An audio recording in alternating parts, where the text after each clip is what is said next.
Inilah bagaimana Volkswagen bangkit dari keterpurukannya. Pada tahun 2015, Volkswagen menghadapi serangkaian tantangan hukum setelah terungkapnya skandal yang mengguncang sektor otomotif. Puluhan juta mobil terdampak dan membuat harga saham anjlok pada tingkat yang mengkhawatirkan. Jadi apa yang terjadi? Didirikan di Wolfsburg pada tahun 1937, Volkswagen diharapkan oleh pemerintah Jerman pada saat itu untuk memimpin revolusi industri otomotif di negara tersebut. Sejak itu, grup ini telah menjadi raksasa, memiliki banyak merek mobil terkenal termasuk Lamborghini, Porsche, Bentley, Audi, dan Ducati.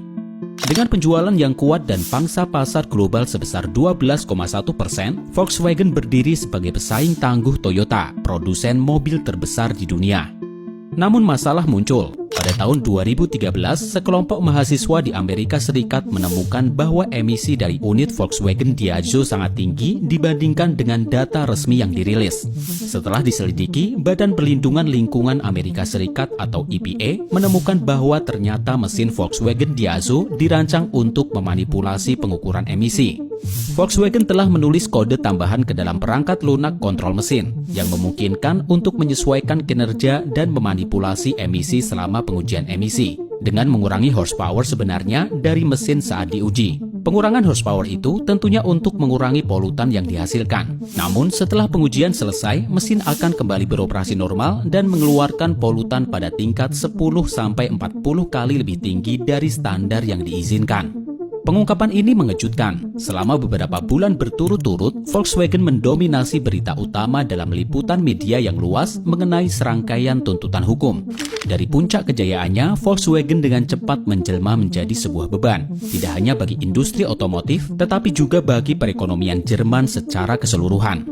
Produsen mobil ini kemudian merambah ke pasar mobil listrik dan mengumumkan rencananya untuk melakukan elektrifikasi menyeluruh pada sejumlah model mobil terlaris yang menandakan komitmennya terhadap praktik ramah lingkungan.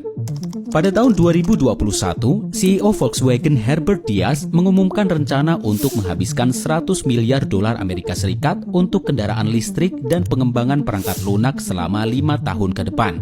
Pada tahun 2022, mobil listrik menyumbang 7% dari total penjualan kendaraan Volkswagen, setara dengan lebih dari 570.000 mobil. Pada bulan Maret tahun lalu, produsen mobil ini mengumumkan investasinya sebesar 122 miliar euro, yang diperkirakan akan mencapai 180 miliar euro pada tahun 2027. Dari jumlah tersebut, 68% akan dialokasikan untuk program elektrifikasi dan digitalisasi. Dengan ambisi yang ditetapkan pada tahun 2025, targetnya adalah 20% dari penjualan kendaraan global Volkswagen akan menggunakan mesin listrik.